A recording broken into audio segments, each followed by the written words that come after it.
Hello. It's Hayley here. Super excited about today's episode. This is physical hunger versus emotional hunger on the podcast Weight Loss Without Dieting. I really resisted doing this podcast for a long time because I thought it was going to be like just too basic and too boring. And once I started writing it out, I was like, no, this is like really good. And basic is really good. This is there's a module in the program, my weight loss program, and my clients consistently bring it up to me or like talk about it in coaching. Like they refer back to it. Oh, in the module, physical hunger versus emotional hunger, XYZ. So it's one of those things that where these are the basics that you need to know and you need to understand. I think part of the other reason that I resisted it for a long time is because physical hunger is a very hot button topic. Like we get really concerned about the idea of experiencing physical hunger. And for that reason, I didn't want it to be a big turnoff. I didn't want to drive people away. But I think what you'll, as you listen to this, especially if you saw the word physical hunger and you were like, no, listen to this episode, especially if that was a trigger for you, because I'm really going to break that down and help you understand what it is, what it means, why that feels scary, and how you can use it to your benefit. And no, I am not in this episode going to talk about you needing to be starving to lose weight or anything in that regard at all. You don't have to be starving in order to lose weight. That's a huge myth and a huge misconception. And it is perpetuated, I think, by big food companies, by dieting, and by just a lack of understanding about what physical hunger is and how it plays a role in weight loss. Okay, anyways, this episode might also be a little bit longer than other episodes because I have a lot of notes, a lot of long, very detailed notes. So, if you're on a short car ride, this might be a two-parter for you. Just letting you know. Don't let that turn you off either, though. This is like really good information that is foundational to weight loss. Okay, so if I didn't say it before, which now I can't remember if I did, my name's Hayley Sohn. I'm a nutritionist. I'm a brain training weight loss coach.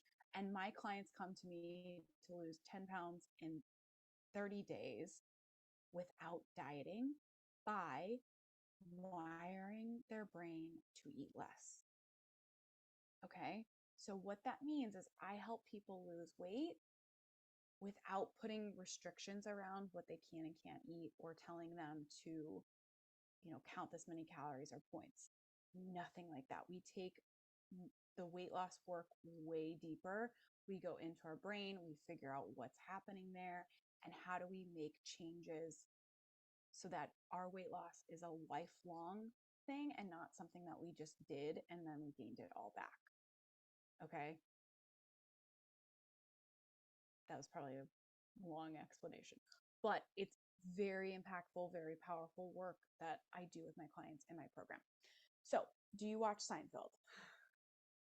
I put this in my notes because it was so funny. So, Netflix recently added Seinfeld you know, to Netflix. And there was something that I watched growing up and I always really liked. So me and my husband are kind of rewatching it and there's this episode where Jerry's girlfriend, they have a meal at the coffee shop, of course, and he says, um are you full? Are you like stuffed? And she's like, no, I've had just enough. And he said, okay, great, because I ordered us pie. And he's like, here, have a bite. And she's like, no. And he's like, why not? I know you like pie. And she's like, yeah, I like pie. I just don't want any. And he's like, why not? And she's like, I just don't want any. No. And so me and my husband are watching this and he's like, that's you.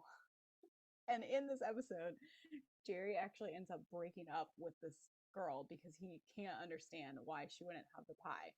And if me and my husband get a divorce, it's for something very similar. No, I'm just kidding.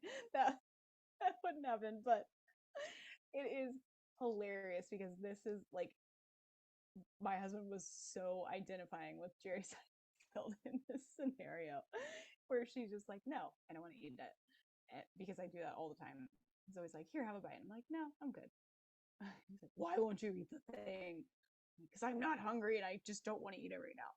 Or I am hungry, but I still don't want to eat it right now. And that's something, this social aspect of food and eating and saying no to food that's offered to you is such an important part of weight loss. It has nothing to do with today's episode, but if if that story resonates with you, know that that's not just you, that this actually is work to be done to help you lose weight. And I have to confidently say that I did a lot of work around this, around feeling uncomfortable or allowing my husband to feel annoyed with me when I don't want to eat something that he's offering to me. It's work. This is a part of it. That is a big piece of losing weight, is being able to comfortably say no to food that's offered to you that you don't want, or that you're not hungry for, or that isn't part of your plan. And I can do that now and I can laugh about it, but it wasn't always like that. I used to really struggle with it. I used to just always say yes. I used to eat a lot of food that I wasn't hungry for, I didn't want, or I didn't plan for, just to make the other person feel comfortable.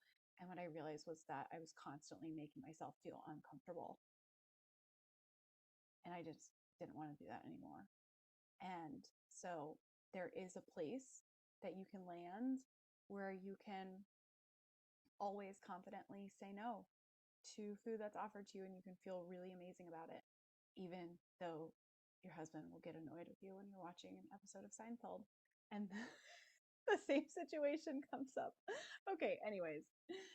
So distinguishing between physical hunger and emotional hunger is a very important part of weight loss, because physical hunger is your body telling you that it's ready to take on some fuel,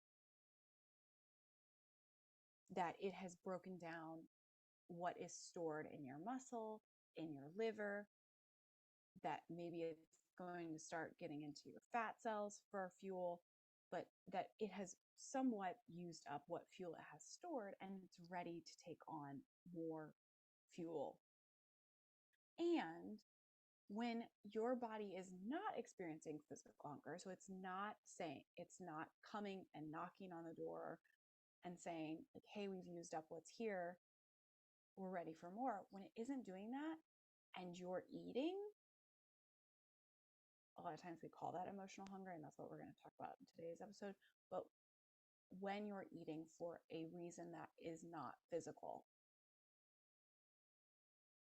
basically you're taking on more fuel than your body needs, and that is just going to go into storage, which means fat, which means you're gaining weight. If you are taking in food more often for reasons outside of physical hunger, more often than you are for physical hunger, then you're going to be gaining weight. You're going to be gaining fat. So this is a very foundational and crucial aspect, understanding the difference and this role to losing weight and to losing weight long term. Because when we can confidently experience physical hunger and confidently slash, okay, remove confidently and slash, let's go back to a little bit. When you can teach your brain that we don't eat for emotional reasons, then you can actually get to your goal weight. And if you heard that, that's me clapping my hands because I'm getting really excited. Then you can actually get to your goal weight for a long term, for the long haul, and not gain that weight back. So this is kind of like the foundational aspect and really the key to long-term weight loss success. However, even though this is super basic, it is not being talked about. It's not being discussed out there in the mainstream at all. And I believe that's for two reasons. Okay, so diets, they're not teaching this and they're not talking about it for two big reasons. Number one, many of us are really scared of physical hunger. And actually, I was too. Well, A, when I was losing weight back when, and B, now as a practitioner in the weight loss space, I was scared to address it with you guys because I didn't want to turn people off. I didn't want to turn people running away and saying, I don't want to work with her or listen to her podcast because she's talking about physical hunger. We are that freaking scared of physical hunger that, like, me as someone who teaches it and talks about it a lot to my clients, I didn't want to address it to the public because I didn't want to scare people away. So imagine what a giant like industry leader in the diet space or in the food space, they're not going to want to address this at all. They're never going to ever want to say like, oh, and by the way, physical hunger is important because they're going to lose profits. It's that scary. So we learn throughout our life that physical hunger is something that we should be scared of, that is fearful. You could pass out. Physical hunger will hurt. A lot of clients that come to me, they're like, I tried this one diet and I was starving the whole time. I was so hungry the whole time and it was so painful. It was painful physically, it was painful emotionally. Something bad's going to happen. If you go back to your earliest memories of food, of going to school, that's what I'm going for. So I have this memory, and I know that I've told this story on the podcast before, but I have this memory of when I was in preschool or kindergarten. I don't know which one comes first, but one of those two, whichever one comes first. And I was in the lunchroom eating my food as a normal, very young child would, kind of like take a bite, really taste the bite, pay attention to the bite, pay attention to how I'm feeling physically, have a social interaction, look around, daydream, take another bite, like this very slow kind of like, um, yeah, I don't know if methodical is the right word. I don't even know what that means necessarily, but eating very slowly. And the teacher came up and said, you have to finish your lunch now. And I was like, excuse me, what do you mean? Like, and she was like, we're out of time. You have to eat all of the food that's in front of you right now. And I was like, oh, like I don't understand, like not computing. And basically there was like this kind of contingency. You have to eat all of your food right now because A, if you don't, you're going to throw it away and you're going to be wasteful. And B, if you don't, something bad is going to happen later. And that bad thing is physical hunger. That bad thing that I might have to experience is physical hunger. So if you get really stuffed right now, if you overeat right now, you might be able to get out of experiencing physical hunger at all. And we are taught this from the youngest age possible. And it's having such a negative impact on our overall health. We're told that physical hunger is going to be bad in so many ways. And guess who is telling us that? I mean, A, like these time restricted, um, you know, meals that we're having, but B, big food companies. Don't feel hunger. Don't ever experience hunger. It's really bad. It's going to be awful. We're told all of these things. We're conditioned to believe that this is like the worst thing that could happen. So if you think about it from that aspect, like who's to gain from you never experiencing physical hunger? Someone who's selling you something. It's not addressed at all. We don't talk about it. And so we just overall have this really negative connotation with physical hunger. I had this idea that, or not, sorry, I was reading the wrong note. The idea that you have to starve in order to lose weight is a huge a thing. I think that's like pushed and promoted. Like a lot of diets say like you don't ever have to feel hungry. That won't be a part of it. And so we just lose contact with that, with physical hunger. We don't currently really understand what it is or how it actually feels or what its role in our life and our weight loss is and what that looks like. So that's what I'm going to educate you on in this episode. But number two, I I hadn't experienced physical hunger for years when I started to lose weight, and when I really started to like take weight loss to a much deeper level than like here's your here's your diet that you have to follow. When I started taking it to this much deeper level, I realized like I haven't experienced physical hunger for years. I realized that I had a lot of anxiety built up around it about what it was going to feel like, and maybe I was going to pass out, or maybe something bad was going to happen, that I was just eating for all of these reasons that had nothing to do with physical hunger. It's time to eat. Everyone else is eating. I'm anxious, so let's get something to eat. Now it's snack time. I have to keep my metabolism up. Like there's so many reasons that we eat, and none of them have anything to do with physical hunger. And secondly, the reason that people aren't talking about physical hunger versus emotional hunger is because diets do not help you deal with, manage, or understand emotional hunger in any way. And most of the experts, I think, in this space, they don't even understand emotional hunger, like truly, or how to manage it, how to how to eliminate it from our lives, how to unlearn it. And that's such an important thing to say, because you can unlearn it. You learned it, so you can unlearn it. So even though right now it might feel impossible, it felt impossible for me. It felt like something I was never, ever, ever going to get through or really understand or really be able to live my life without experiencing. And I can say that I have 100% confidence around it when it does happen, and that I've, for the most part, really taught my brain that we don't do that anymore. My brain does not give me emotional reasons to eat anymore, for the most part.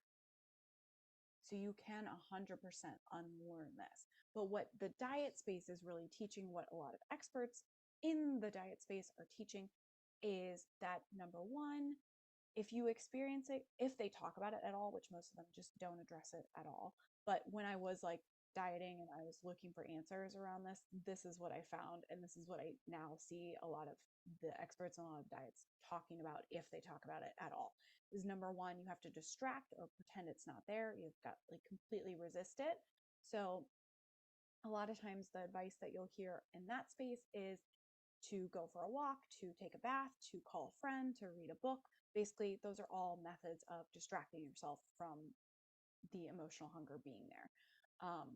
Or substitute. So you'll see a lot of diets talking about like healthy desserts, healthy snacks, healthy, this, that, or the other, healthy things that you used to binge on, healthy ice cream, healthy, I don't know, cookies. And so, but what that does, and a lot of people have kind of brought this up at, if they're in my program and they've done a lot of diets, this is where they want to go. Okay, so I'll just, as soon as I experience the emotional hunger, instead of getting through it and teaching my brain that that doesn't work for you to get a reward, I will immediately start substituting things. So I will immediately start eating healthy versions of whatever I'm craving. So my best example is, if you're craving a candy bar, I'm going to have a protein bar instead. And that's fine, but it's, number one, not physical hunger. And number two, you are teaching your brain that if it asks for food, it gets food. And we have to unteach your brain that. We have to teach your brain that if it asks for food, it doesn't get anything, and then it stops asking. So if you think about a toddler who asks for something and you say, I'm not going to give you that thing, but I'll give you this other thing instead, it knows that, okay, I might not get exactly what I asked for, but if I ask, I get something. So I'm always going to ask. And then if I ask and you don't give it to me, I'm just going to throw a fit until you give it to me. And that's kind of what the principle that your brain is operating on right now. But if you understand, okay, this is what to do when it asks, and this is what to do when your brain throws a fit, And so you feel really confident not eating, even though it asked and even though it's throwing a fit. Next time around,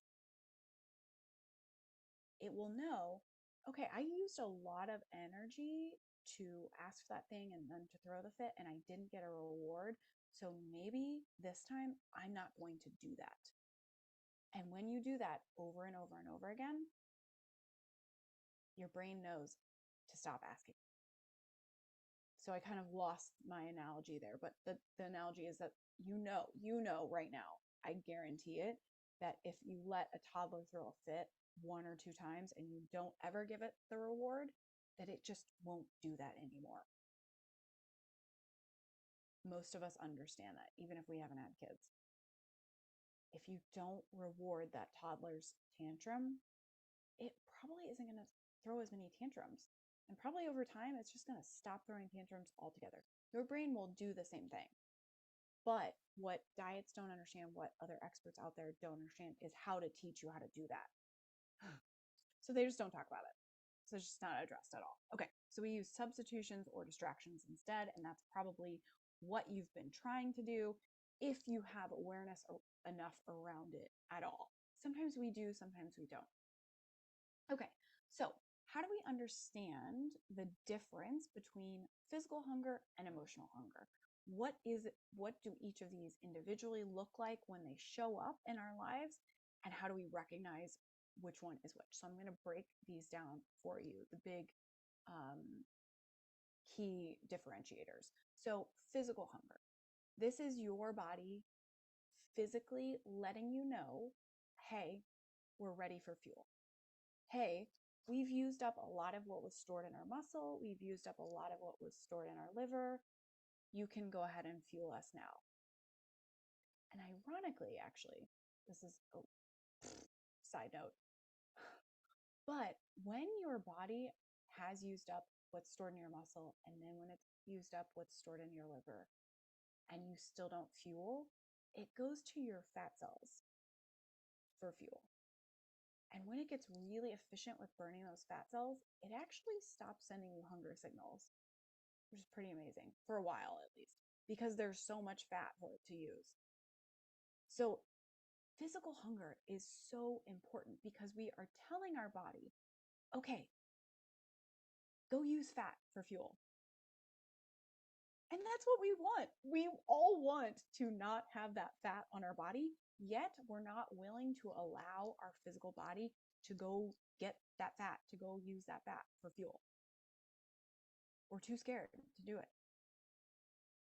But in order to get rid of that fat, we have to do it. You need to understand how to do that. Okay, that was my side note. When you're experiencing physical hunger, any food sounds good, typically. So your body gets hungry and it just says, you know what, you can give us anything. Like an apple will work, a sandwich will work, or a handful of nuts will work. A candy bar would also work. It might say candy bar is amazing. That's very good. But any of those would work. Like it's not specific. Just like what any type of food. And if you've ever been like, this is my last memory of being like really, really hungry, was going on this really intense like several day hike. And you are, obviously exerting a lot of energy. You are eating hardly anything. And when you do eat, it's like not very good. Like we had those freeze-dried meals that you add like hot water to, and they're just like not really very good. So you're like physically very hungry, but basically any food that crosses your path at that point, you're like, I will eat it. Like it could be anything. You put, a roasted bug in front of me, like I'll probably eat it. Like I'm that hungry. So really your body gets to that place where it's just like whatever it is works because we're physically hungry and we could physically use some fuel. Physical hunger also comes and goes in waves. So for me, and I always encourage my clients to delve into this and really take notes on this. Like, pick a day that you're going to do this and take notes on how it comes and goes and what it feels like. So for me, I wake up and I am typically have zero hunger, zero physical hunger. My body's not sending me any signals. My first hunger signal might come around 11 o'clock in the morning.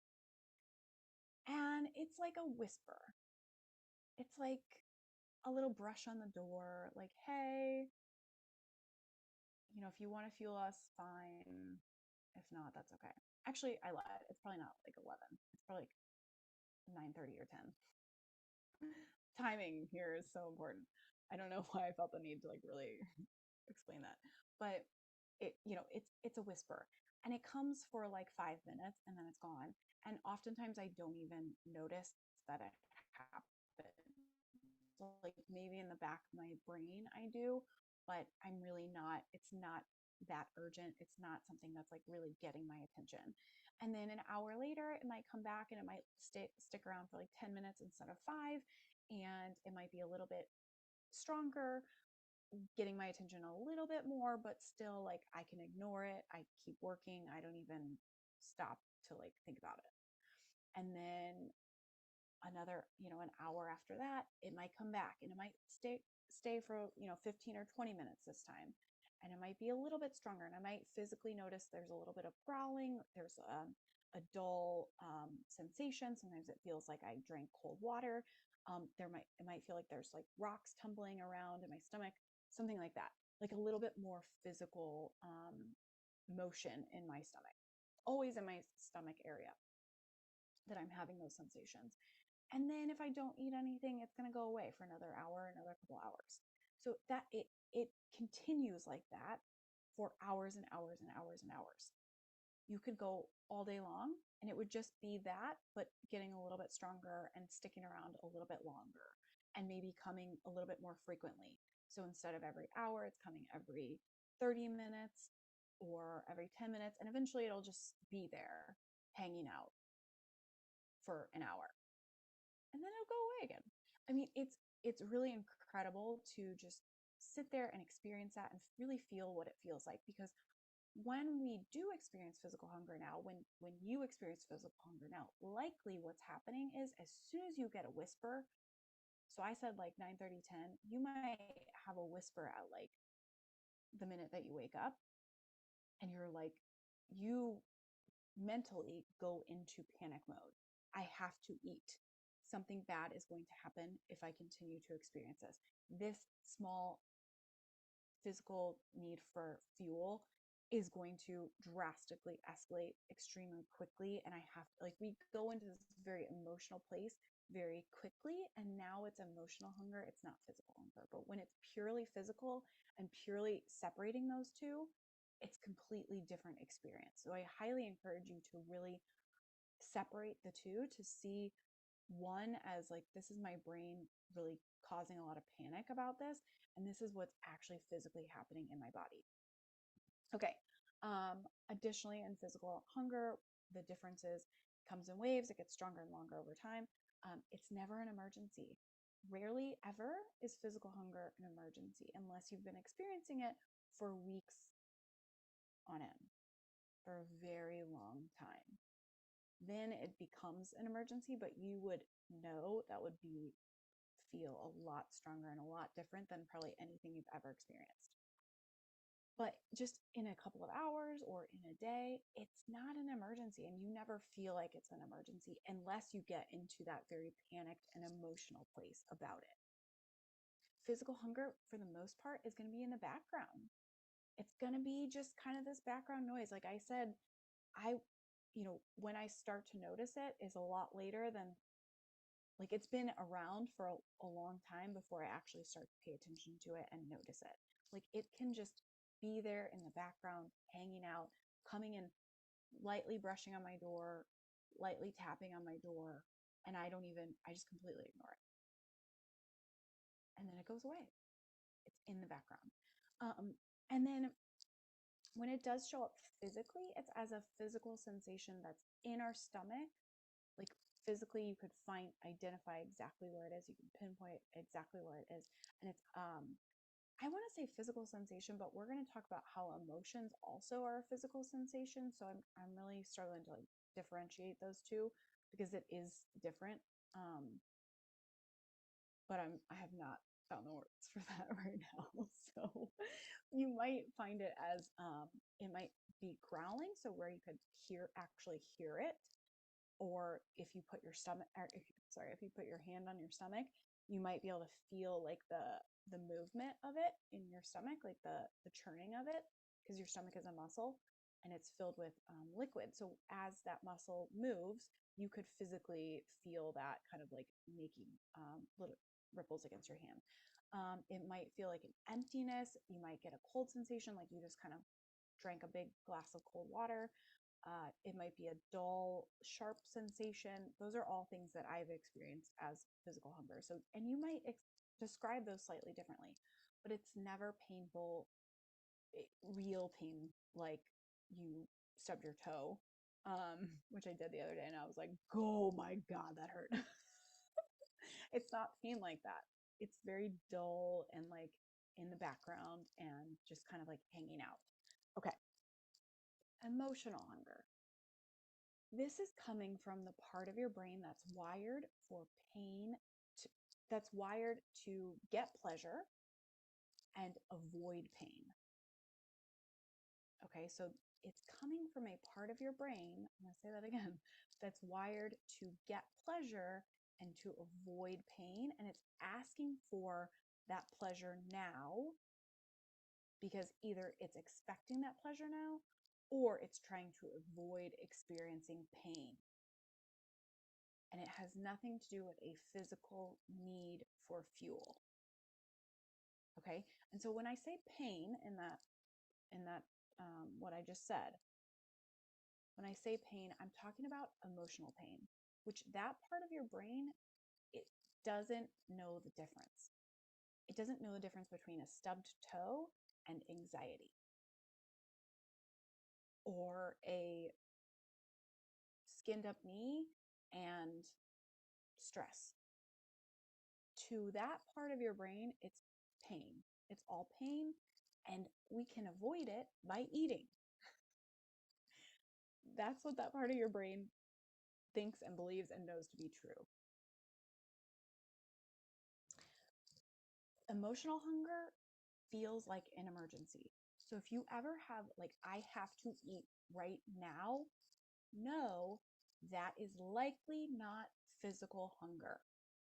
Unless you haven't eaten for, I would say, probably a couple of days, or at least a day, to where you're going to get to that place where it feels like an emergency. If you are listening to this right now, guarantee if it feels like an emergency, it's emotional hunger. But it feels like I have to do this right now. It's very specific. Where physical hunger, any food will do. An apple, sure, I'll eat it. I'm hungry. Emotional hunger is calling out a specific food. For me, it's always a specific food. Sometimes if I'm like at a buffet or, a party where there's like a lot of different foods, it's like, ooh, let's eat all the things. But typically, if I'm just feeling stressed or anxious and my brain's like, let's get out of this, it's like asking for something very specific. Let's get Cheetos. Cheetos are going to solve this. I know it. I just know it. Cheetos are going to solve this. Cookies, chocolate chip cookies, no nuts, extra doughy, that'll do it. That's what's going to fix this. So keep that in mind. If your brain is asking for something very specific, even if it's something healthy, that's usually emotional hunger. Emotional hunger is usually going to come around similar emotions or similar times. So what happens here is that part of your brain, the pain and pleasure part, it's very conditionable, and it will notice patterns. Okay, we feel stressed, we get a reward. It's 3 p.m. on a Monday, we get a reward. So it's going to be around certain situations, you'll notice, or emotions. So anytime you feel stressed, let's go get a reward. Oh, it's 3 p.m. You're transitioning from being a work person to being a mom. Let's eat chips and queso. Okay, so you're going to see patterns there. It's always happening around these similar emotions or similar times of day. It comes on strong. So it comes on like really strong right now. It's not no sort of gradual build, and it doesn't go away. It doesn't waver. It's not lightly tapping at the door and then leaving for an hour. It's pounding on the door, and it's pounding and it's pounding and it's pounding, and it's taking up all of your mental space. Usually it feels all consuming. It's like we can't get away from it. It's not going anywhere. And the physical sensations that you're going to experience with emotional hunger, there are physical sensations with both emotional and physical hunger, but they're going to be different with emotional hunger because they're going to be more emotional sensations versus maybe like saying vibrations is a better way to put that, because physical hunger is going to have this like physical sensation in your stomach, and emotional hunger will have these vibrational sensations in your body. So a lot of times when I describe my emotional hunger, I experience like pressure in my head or a like stodginess in my head. Like it's just all kind of like all the energy is stuck there. I will feel maybe a tingling in my jaw. I will feel like a tightness in my neck. Sometimes I feel like my head is completely disconnected from my body, or like there's a bag put over my head. Um, Sometimes I will feel very antsy. So I'll be like wanting to move around, like my arms and my limbs will be like moving. I'll be very jittery or feel this kind of like anxiety to get out of whatever I'm experiencing. So notice that for you. This is an exercise that I have all of my clients work on. Like, what does this feel like? Where do you find the sensation? How does it move around? Where does it jump to? Does it start here and go here? So that's really important. But the physical sensation of emotional hunger is going to be different than the physical sensation of physical hunger. And maybe a good way to put that is physical hunger is always only going to be in your stomach, whereas emotional hunger might be jumping around all over your body. And physical hunger is probably always going to feel very similar. Like every time you experience it, it's going to feel the same. Whereas emotional hunger might be changing and morphing. And like this one time it was like this, and another time it was like this. And it's not consistent. So those are the two main differences. Okay, so let's get into physical hunger's role in weight loss and how it plays a role in you losing weight. So first of all, it has a major physiological role in weight loss. It has a purpose. It is talking to you about fuel, how much and what fuels are working and what you need. And you do not have to ever get to starving in order for physical hunger to have a role in your weight loss. When I think of starving, it might be different than how you think of starving. So come up with your definition for yourself. But when I think of starving, I think of people who don't have, real consistent access to food, who are physically malnourished and physically underfed, underfueled for a extended period of time, years. That's starvation. What you are experiencing might be, extreme emotional hunger. It might be some sort of intense physical hunger, but it's not starving. Okay, so that's really important to like find that for you. What is that definition for you? And do I really have to experience starvation in order to lose weight? No, you don't. You simply need that signal, the physical signal of it's time to fuel before you eat. And there's vast levels of that. vast like depths of that.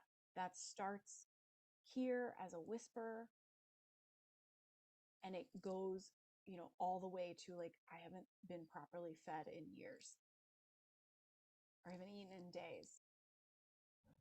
Those are two very different things. Okay.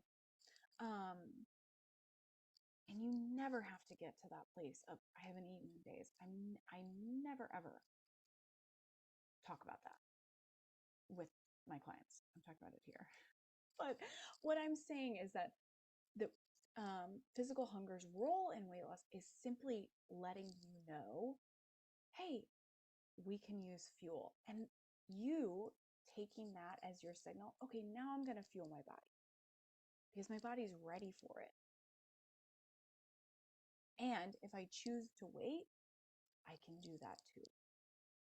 But I know that in the next couple of hours, it's not going to develop into starvation unless it's not going, period. But I may emotionally get into a place of freaking out over it.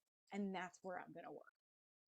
So allowing yourself to get there is about calming your understanding what emotions you are experiencing around physical hunger, what beliefs you do have around physical hunger, and calming all of that down so that you can experience physical hunger without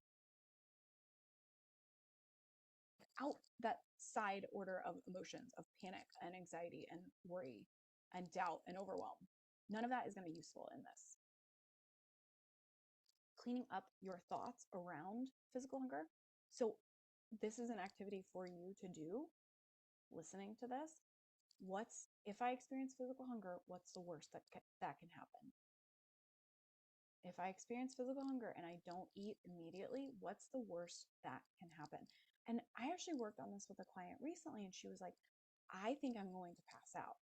And so when I asked her that question, she saw, oh, yeah, I'm not going to pass out. She was able to like really see that for the first time, that thought had just been spinning in the back of her mind. And that, yeah, if I am experience physical hunger for 1 hour, and I don't mean consistently for 1 hour, but if I have the hunger signal and I wait an hour to eat, I'm not going to pass out. My body has plenty of fuel. I'm here trying to lose weight, which means that my body has tons and tons of fuel that it can go to and use if I don't eat. And when we got into that conversation, she was like, oh yeah. And she got over it in that conversation. She got through her concerns about passing out, about being scared of experiencing physical hunger in that moment. So it really can be that simple. You just need to address it. You need to pull it out. Especially if right now, as I talk about this, you're feeling triggered, it means that you have a lot of thoughts about it. So write them down. What are you thinking about physical hunger? And what's the worst that can happen if you experience physical hunger and you don't eat immediately? Will you actually pass out? Will something bad actually happen? Or is all of that you were thinking right now just was that all created when you were in preschool at the lunch table? A lot of mine was. So it's interesting to pull that out and to understand that where it's coming from. Put it in perspective. Your body was designed to be hungry for long periods of time. So if you go back to like caveman days, which I really think that this is important for us to understand, like where the human body, under what conditions it was developed and created. It's developed and created in caveman days when we were hunter-gatherers. We'd go out and hunt. Like if you think about a lion or a tiger, they go out and hunt one day, they make a big kill, everybody eats, and then they go sleep for a couple of days and they don't eat anything. And then they're really hungry. And so they go back out and they hunt and they kill something and they all eat. and then they go chill out for a couple days. And then in those couple days, like, now I'm really hungry. So that's how your human body was designed, to be under those conditions, to where your tribe, herd, I was gonna say herd, and then I was like, go with tribe, and then as soon as I said it, I was like, I don't know about that. Your group of humans living in the cave, or you all get hungry, you go out, you kill something, or you hunt, or sorry, you gather around, you look, at the trees or the bushes, whatever's got something growing on it, and you get a bunch of it, and you guys all eat it, or you go out and you kill something and you all eat it, and then you might not kill something for another week. Your body was designed to experience physical hunger, to have plenty of stores on your body so that if you don't get food for a couple of days, there's plenty there. It can go back and it can utilize that. If it goes through your fat, you've got muscle tissue. You've got a lot of it. There's always going to be fuel there for it to eat, for it to go to and utilize. And you are probably never going to be in that situation where you don't have food for a couple of days, or where you're not eating for a couple of days. And you don't ever need to be in order to lose weight. You just have to get to physical hunger before you eat. And that is enough for your body to start utilizing the fuel that it already has, and then to start getting into fat stores and saying, oh, we're going to use this fat stores for fuel. That's enough. Just a little bit of physical hunger. And then what my clients do, and what I encourage you to do, is to plan. Think about it with your logical brain. That logical brain that you wake up with in the morning and you're like, I want to lose weight, and I have energy right now. I'm going to think about my day and what it's going to look like. And I'm going to plan for it. And I'm going to say, I'm going to get a little bit hungry before I eat my first meal. And then I'm going to get even more hungry before I have my second meal. I'm going to plan that. And I'm going to say, I'm going to wait until I experience this level of physical hunger before I eat, even if my brain's like, but just eat it now. It'll be amazing. We always do, and you always get it. Even if I experience that, even if everybody else is eating, I'm not at my hunger level, I'm not going to eat. And then I also encourage all my clients to decide, what are you going to eat when you get to that level of hunger? What will your meal be? It's helpful to plan that ahead. Okay, now what do we do about emotional hunger? This is the real work and the real piece that we get stuck on and that people aren't really talking about. So, because I could do hundreds of hours probably on this, I'm going to boil this down for you. So, first and foremost, make a plan / plan that you will experience emotional hunger. Know that it's coming. I think a lot of times what we want to do is we want to say, it's not going to happen today. I won't experience it today. Well, you've been experiencing it every other day for the last 10 years. Why would today be different? It's not going to be different. You're going to experience it today. Expect it. Know that it's coming. Plan for it. What I mean by that is, when is it going to happen? At what time? Or when you experience what emotion? What is it going to say? What did it say last time that got you to eat? What foods does it crave? What are you going to do? How are you going to show up when it happens?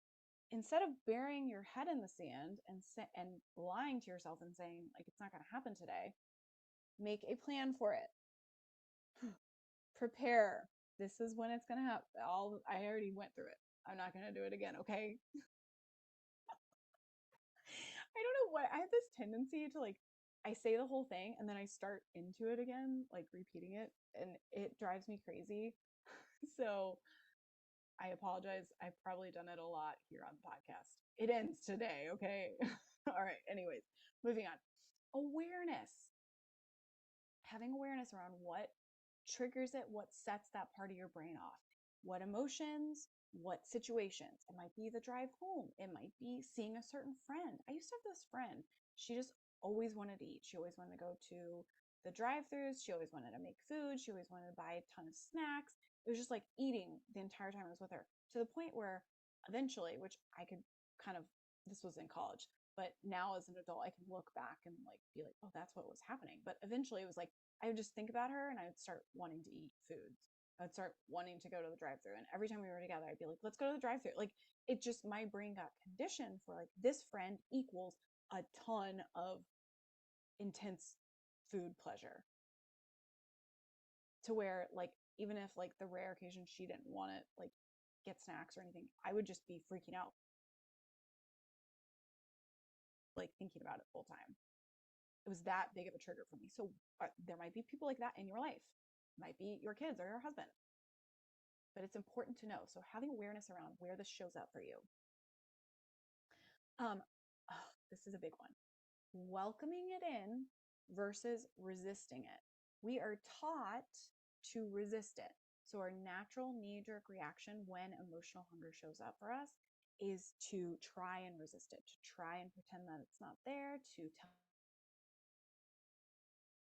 tell ourselves that it's not happening. Or sometimes we're like, oh my God, I can't believe it's happening again. This can't be real. This is awful. It's the worst thing ever. All of those are forms of resisting it. What you need to do is the exact opposite. We think that if we welcome it in, all of a sudden we're going to just like put all of the food in our mouth. It's really the opposite. It's when we resist it, it gets stronger. It's like, oh God, I don't have an analogy right now. I actually, in fact, I was going to use the knocking analogy, but I've used that in so many other ways in this podcast. I'm just not going to do it. But when we resist it, it just gets stronger. It grows. Okay, the dog with the food bowl. That's my great analogy for this. So when we resist it, it's like that dog with the food bowl. It's standing at the food bowl at 6 p.m. Give me my food. And, it might knock the food bowl around on the floor a couple times. And if you ignore it, then it's going to start, my dog like itches her collar so that it makes that like a chiming noise. So she'll start doing that. And then if that doesn't work, then she'll start like coughing and sneezing and, scratching really loudly. If that doesn't work, then she starts like yipping a little yip here and there and there. And then she'll start barking, and then she'll be like crawling up my leg, like scratch my leg. And by the way, this is over walks, not me not feeding her. I'm not a bad dog owner, okay? But think about that. Like the more you resist it, the more you try and shut it down, the more your brain goes into that mode. Versus if you just welcome it and you're like, okay, it's happening, here it is, I've been expecting it, then all of a sudden you have ownership over it, you have agency over it, you are in control as opposed to being controlled by it. Okay, so that's really important. I the next thing is breathing through it. So I did a whole free class on this. That was incredible. Everyone's like, that was the best class ever. It was so helpful. And then I went ahead and taught it to all of my clients. So now this is what I teach, is a breathing technique to get through it, because it can feel like this really intense emotional buildup. Well, you're probably experiencing some sort of emotion to begin with: anxiety, stress, overwhelm. And then you get this secondary intense emotional buildup of like excitement about the food, justification that you should be able to eat it, and a strong desire to put it in your mouth. So now you have like these two kind of compounded on top of each other, all adding up to like just really wanting to get that food in your mouth so that you can have some relief and release from that emotion. And the breathing kind of does that naturally, and it also takes you out of thinking about the food. So a lot of times when we're in a situation where we experience stress, our brain says, let's go eat the Cheetos to deal with the stress. Now we really want to eat the Cheetos. It feels really intense. And we're just like, Cheetos will fix everything. It's going to be the best thing ever. It'll solve all of our problems. It'll be so amazing. It'll be so good. It'll be so delicious. All of those things that our brain just like goes down that path. When we are breathing and we're focusing on our breath and we're counting our breath, now we're not able to also think Cheetos are the best thing ever, because we're counting our breath. We're focusing on our breath. We're counting those numbers. Like, it really takes us out of that. So it gives us this pause of that intense excitement and desire to eat something. Really slows everything down. It's so powerful. It's so amazing. No substitutions. So if your brain starts saying, let's eat a candy bar, eat the candy bar, it's going to be amazing. Candy bar will fix everything. You're like, no, I won't eat the candy bar, but I will have a protein bar. Yes, protein bar, healthier, maybe. Questionable. But what that really doesn't do is it doesn't teach your brain to stop asking. What we want is your brain to stop asking. We want your brain to be quiet. If you experience stress, that doesn't also mean that you get, an incoming of intense desire to eat a candy bar. It's just you experiencing stress, and that's it. You don't have to also now deal with wanting to eat food. And how we teach our brain to stop talking to us about food is we stop giving it food when it talks to us about food. And within a couple of times, it's going to stop. It will not expend energy on things that don't get a reward. And that's a basic principle of your brain. Nobody's talking about it when it comes to weight loss, but it's a basic principle. Your brain will learn, oh, yeah, that doesn't work. We're not going to throw a tantrum around a candy bar because the last 5 times we didn't get a candy bar. It doesn't work. That's how you teach your brain. So we don't do substitutions. We do not do substitutions, okay? And you shouldn't either. Breathe through it. Go into breathing. And the last principle of this, the last piece of emotional hunger, and I just kind of talked about it, but you can unlearn it. It is something that you learned to begin with. Your brain, in one way or another, learned that when we experience stress, we get a reward. When I talk to Hayley about eating candy bars, we get candy bars. That's all learned behavior. It's all teachable behavior. So we can teach it to do something else. We can unlearn all of that. It is undoable, which is the best news. You just need the proper tools and the proper understanding of how to do that. But it really is the best thing. It comes from your brain. Your brain can learn things. It can make new neural connections, and it can get rid of old neural connections. Fantastic. Okay, so that's what I have for you today. This was so fun, and I know it's going to be so helpful for you. These are basic principles, foundational principles for weight loss, for lifelong weight loss, that you experience as much more comfortable than a ton of dieting and struggling and just wanting to eat all the time and then not eating and then having this huge buildup, and as soon as the diet's over you eat all the things. So thank you so much for listening. I will see you on the next episode. Bye-bye.